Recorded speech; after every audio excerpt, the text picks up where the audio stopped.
So how do you feel? You feel all right? So we're going to get to talk about this idea of emotions. But before I do that, I want to set the stage a little bit about where the basics of where we come from are. What we understand, what I believe at this time, is that there's an infinite beingness, a power, and a presence. It's beyond words, it's beyond anything that we can describe. But yet this infiniteness has so chosen to create itself as us, individualized, whole, and perfect expressions of it. And as such, all that it is present within us to the ability of our mind to be able to conceive that the power that creates is within us. The power that creates is within us only in our experience. In other words, I cannot create in someone else's experience, but I can create my experience. And so when we understand that, we realize that we're unique, whole, and perfect. And in the unique, whole, and perfect, there's something about us that's our spiritual DNA that makes us that. And that spiritual DNA is our purpose. It's the essence of who we are. It's the qualities. It's the values that we are high on our list that are different than anyone else's. And from those values, we have a divine purpose that's desiring to express itself.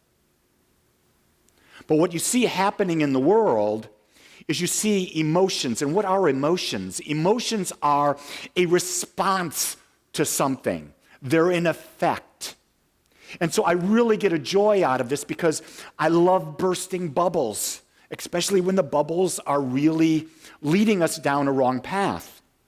And so a lot of times I'll go up to someone and they'll be saying, so what's your purpose in life? Well, my purpose is to be happy.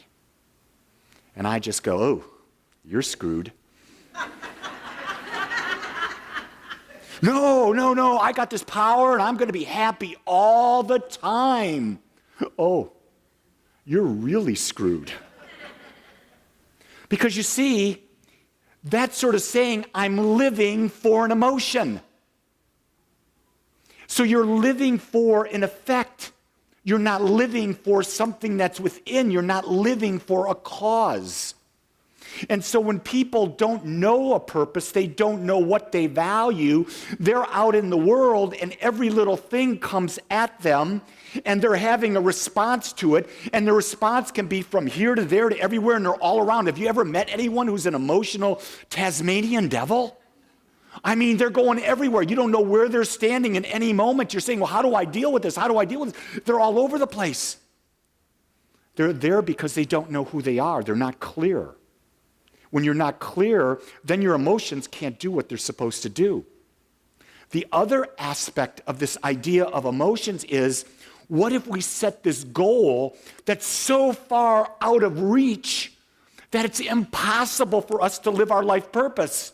And then what happens? The emotion of despair, the emotion of failure comes into play, and it gets anchored deeper and deeper and deeper, and we have what is called bipolar, we have manic in that, and all those things is the fact that we've set something so far out there that we've rewired our brain in such a way that it automatically keeps going further and further and further down into despair and into anger, into hurt, and into apathy about life.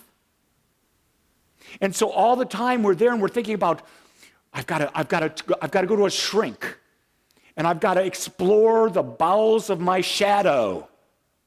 And the more we keep exploring the shadow and we get depressed, we start focusing on this, and what happens? We take ourselves deeper and deeper into the emotional, bottomless pit that is hell.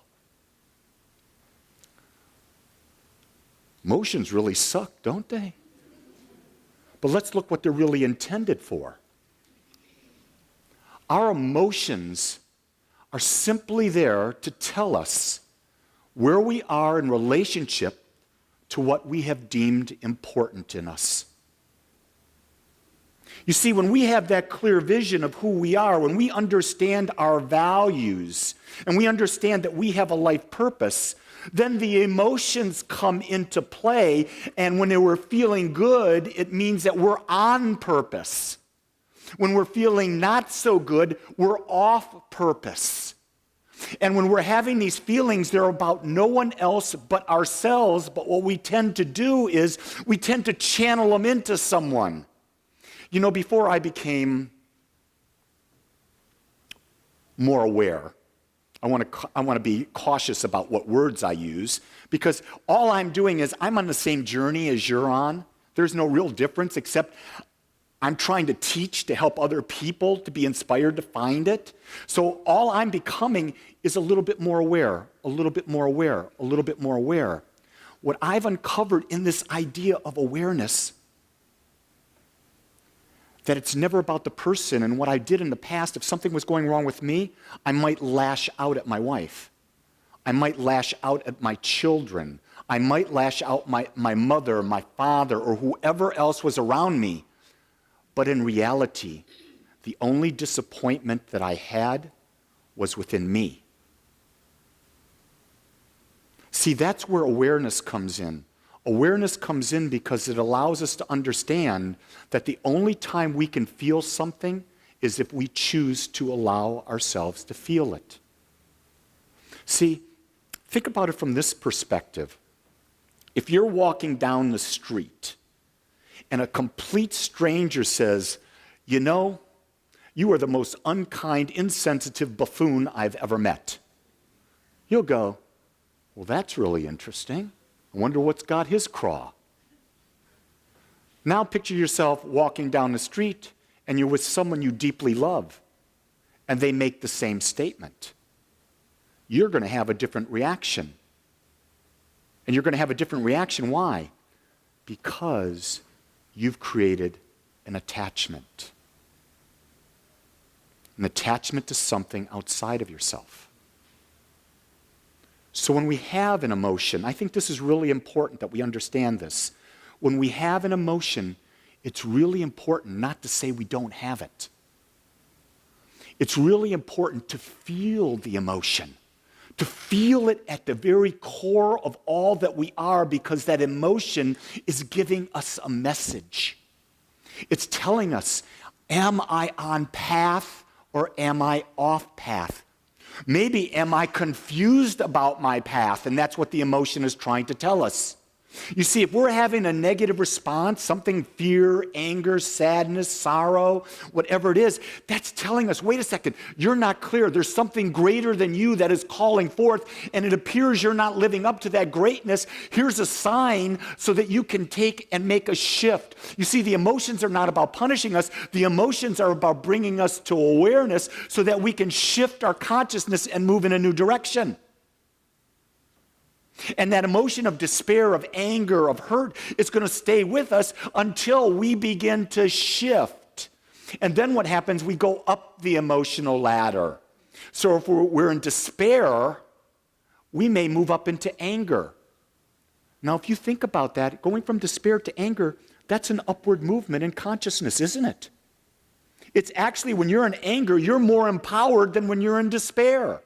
So you're never going to go from a despair attitude to a bliss attitude. That's where we get screwed up. When we think we can make that quantum jump like this, that's where the idea of bipolar comes in, because you cannot do it. You see, everything is a natural evolvement. We are human beings with this mind of a human, with these emotions of a human, with this body of a human. However, the fact of the matter is, we are not that. We just have that. Are you following that? You see, I have a physical body, but Lee is not this physical body. Lee has an emotional body, but Lee is not that emotional body. Lee has an intellectual body, but Lee is not that. Lee is something beyond that.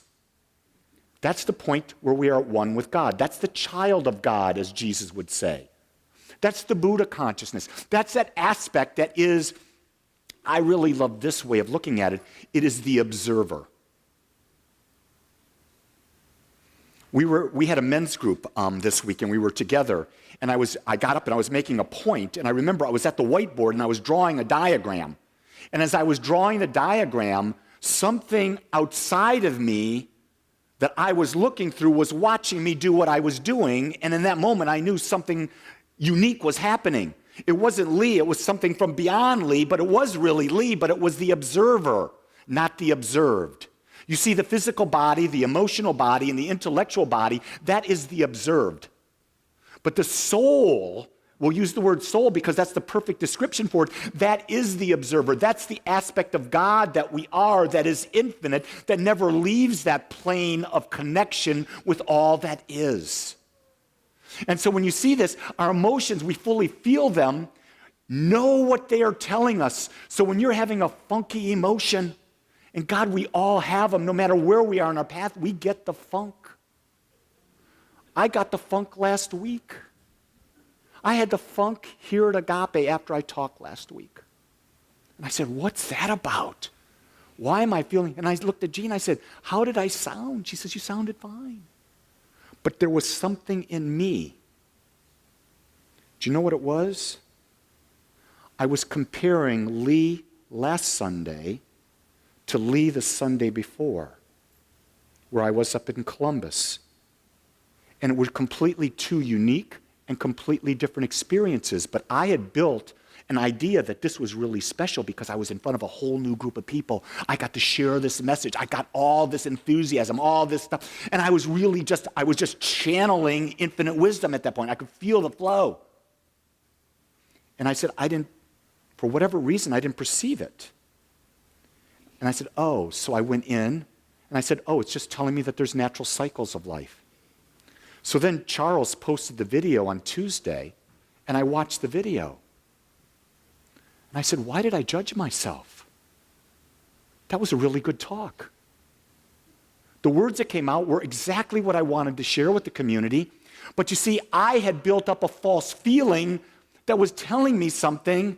What it was telling me is, stop comparing yourself to other things outside of yourself.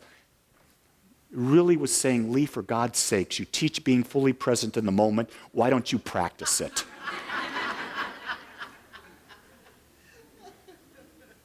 Isn't that what it's about? It's about being fully present in the moment.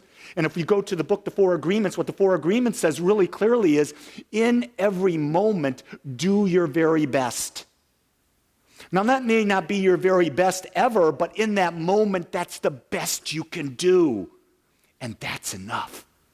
You don't have to judge ourselves. We don't have to judge ourselves. We don't have to put ourselves down. We don't have to compare ourselves to others.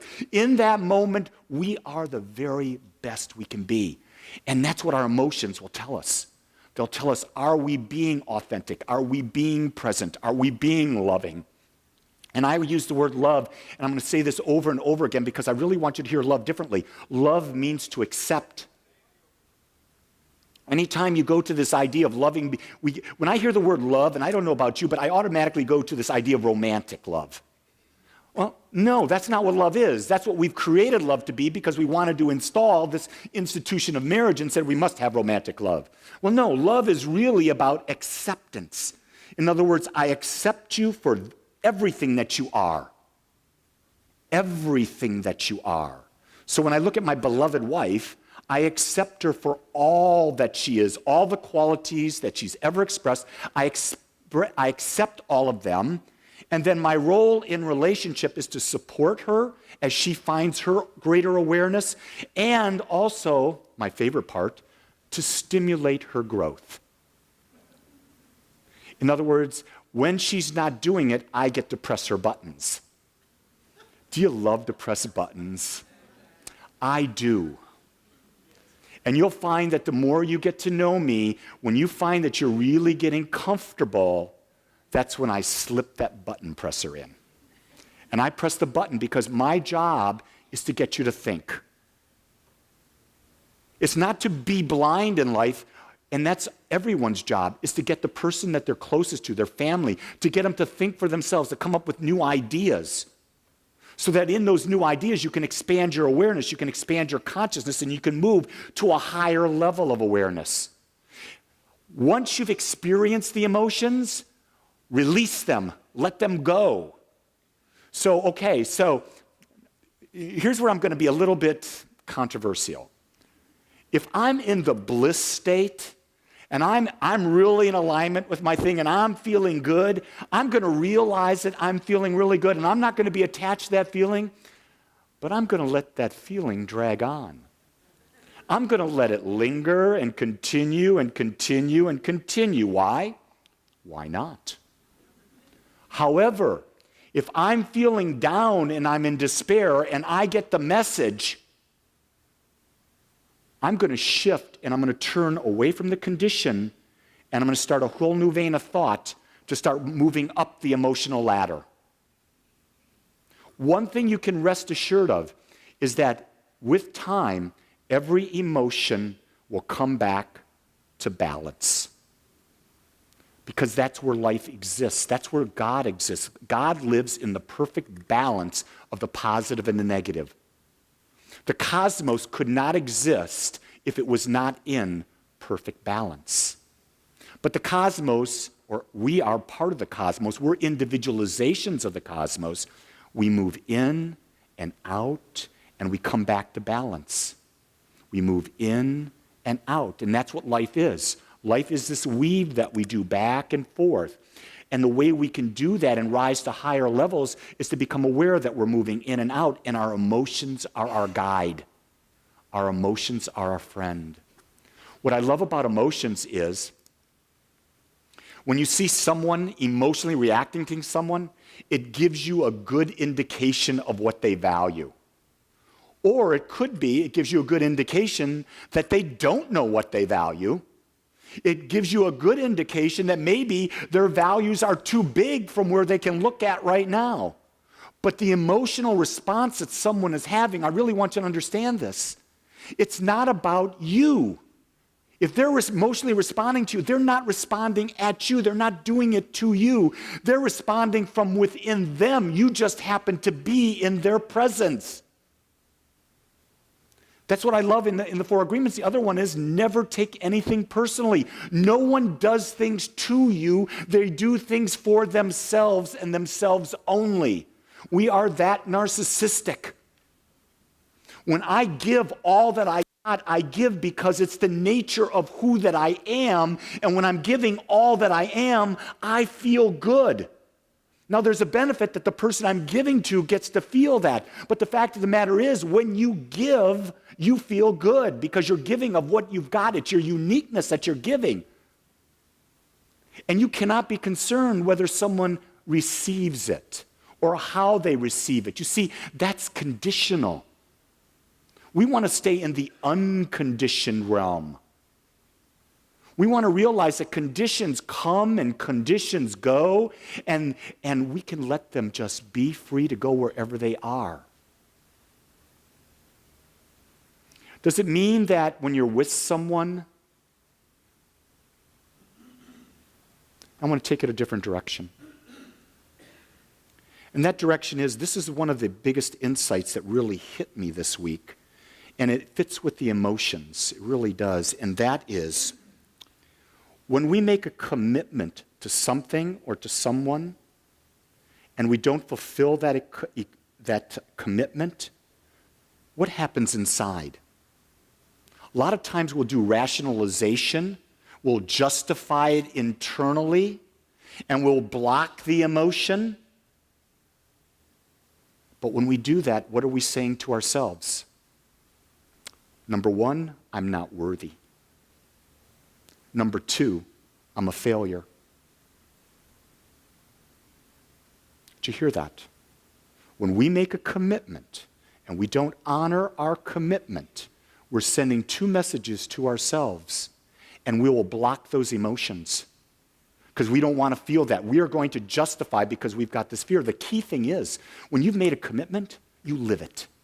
You live it to the fullest. You go in, and it may not be your very best, but you take that commitment right to the end. Because then you've lived up to your word. And then what happens? I am worthy. I am word. I'm trying to create an analogy there. It's not working, but that's okay. I thought it was coming. Darn you, Spirit. No, I thought it was coming. But when you live up to your word, you're saying to the universe, I am. And here's the key thing. You have the power within you to consciously create anything you choose. Anything you choose. Because there is a power in you, acting through you, acting for you, that allows you to accomplish anything you desire. That when you focus your mind on it, And so as I've said to many people this week throughout my classes and that, so when it comes to commitments, the biggest word you can know is the word no. If the commitment is not yours to do, you say no. If someone's asking you to do something that you don't want to do that's not in alignment with your values, you say no. Because if you overcommit yourself, you will cover your emotions and you will set yourself up for failure and you will set yourself for lack of self-worth. So if Jean comes to me and says, Lee, I want you to do this, and I'll look at her and say, nope. Why? Because it's not on my schedule, it's not in my highest values. Now, I'll consider doing it in a different time, and that's something we can discuss, but I'm never going to blindly agree to do something that's not serving where I want to be. Or if she gives me a task she wants me to do and I don't want to do it, I'll go get it hired and get it done. But I am not going to put my word on something that I'm not going to live up to the commitment. Because if I do that, I'm self-destructing myself. And when I self-destruct myself, I'm self-destructing the relationship. You hearing me? Because the more you destruct of yourself, you cannot give to another. You've got less to give. So you've got to feed yourself first. That's the key. And feeding yourself is simply becoming aware that it's already in you. You'll do things that are in alignment with your values. You'll do things that are in alignment with your purpose. You will procrastinate on things that are not.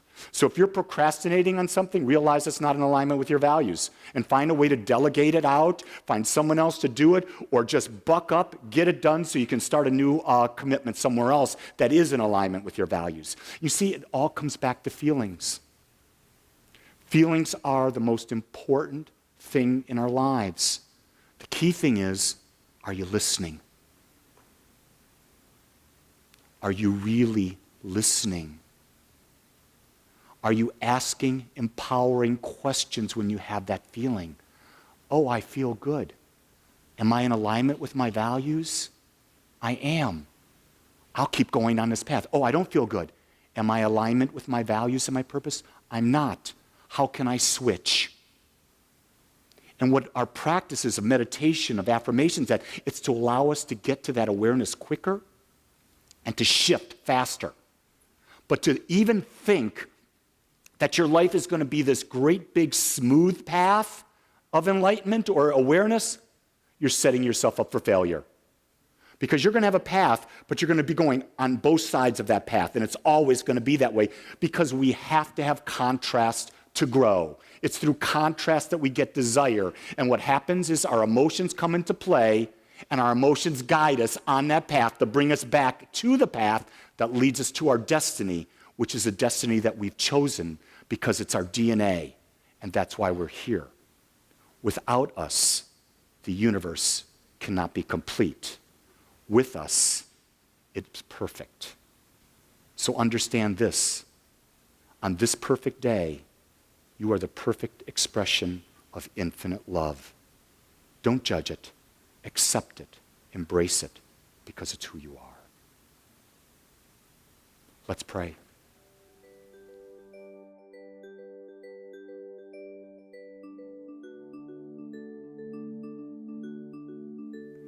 I want to thank you for joining us today. I am so grateful that you took your time to watch or listen to this message. If you found this message beneficial, I would ask you to go to our website. Once there, click on the Contribute button and experience the joy of conscious and purposeful giving. It is through your gifts that we are able to bring this message to the world. I would also ask you to please share this message with anyone you feel might benefit. Again, I want to thank you for joining me and the Agape community as together we bring joy to life.